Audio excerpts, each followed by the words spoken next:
परमात्मा कितने दयालु हैं। अपने भक्तों को सुख देने के लिए कितनी प्रकार की लीला कर। मैंने सुबह की राम कथा में आपको माता कौशल्या के यहाँ भगवान राम का प्राकट्य की कथा सुनाया। अभी ये तीनों की तीनों देवता माता अनुसुईया की गोद में आए। हलचल मच गई तीनों देवियों में। नारद जी से पूछा हम क्या उपाय करें? तो नारद जी ने कहा मैंने तो बड़ी गड़बड़ बात सुना है। माता अनुसुईया सोच रही अपने जीवन का क्या ठिकाना, अपने रहते इनकी तीनों की शादी कर तो अभी है। अब तो तीनों घबरा गए। शादी हमारी सौत आएगी। बोले हाँ हमने सुना तो ऐसा ही। कहा ये बताओ कि हम क्या करें? कहा तुम एक काम करो। सरस्वती ने कहा इनको जाने दो, मैं बता दूं।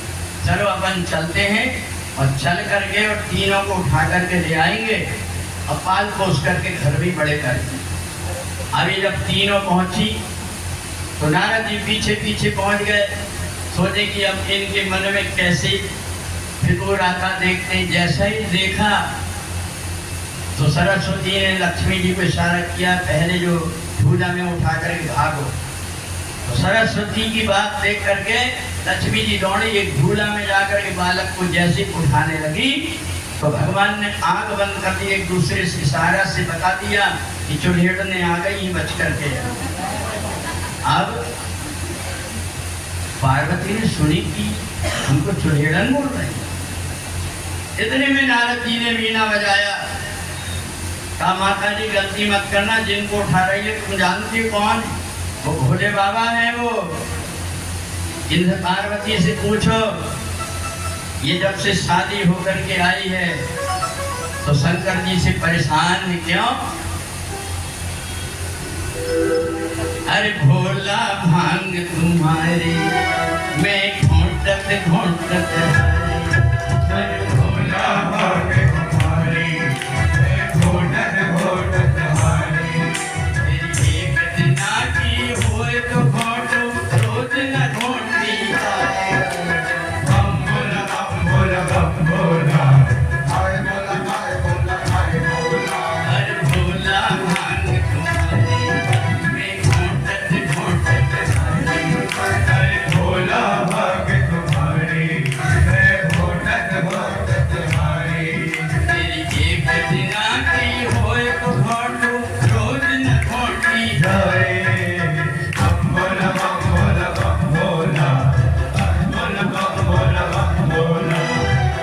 नारद जी से कहा कि आप ही बताइए गुरुदेव हम क्या करें? मुझे एक काम करो, ये तीनों बेटा बन गए, तुम तीनों बहू बन जाओ, सास ससुर की सेवा करो।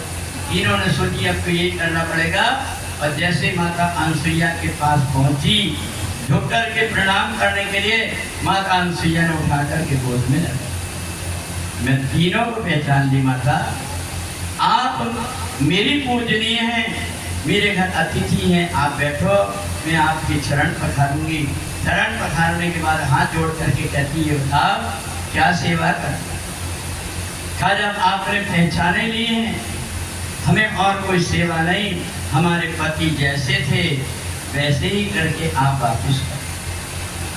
माता अनुसुईया ने जल लिया और जैसे छिड़का तीनों की तीनों देवता अपने स्वरूप में प्रकट हो गए। माता अनुसुईया और अत्रि तो प्रसन्न हो गए पर तीनों देवताओं की आंख से आंसू गए। माता अनुसुईया ने कही भगवान मेरे से कोई गलती हो?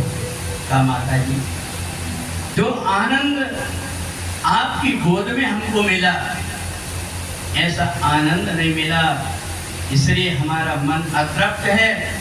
वरदान देकर के हम जाते हैं कि हम तीनों तुम्हारे घर में फिर से तुम्हारे पेट से जन्म लेकर के आएंगे। ब्रह्मा जी चंद्रमा बन करके आए, भगवान विष्णु दत्तात्रेय बन करके आए और भगवान भोलेनाथ दुर्वासा बन करके आए।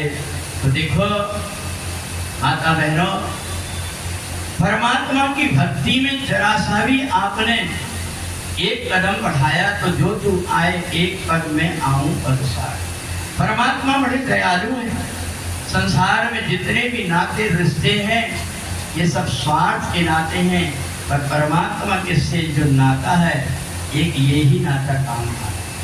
इसलिए अयोध्या धाम में बैठ कर के आप लोग भगवान की कथा सुन रहे हैं और कथा के माध्यम से अपने जीवन में आप परमात्मा से जुड़े।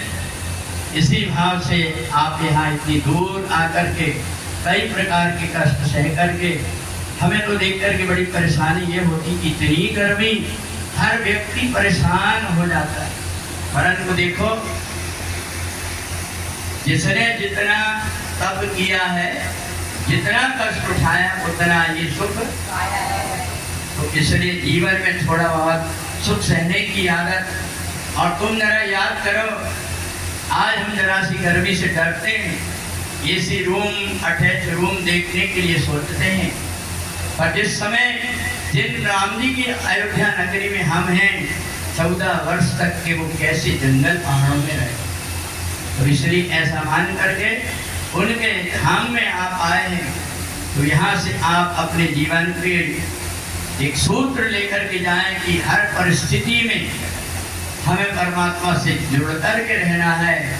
संसार के जितने नाते हैं सब छूट जाएंगे, केवल एक नाता है जो परमात्मा का, वो कभी छूटता है। बोलिए सच्चिदानंद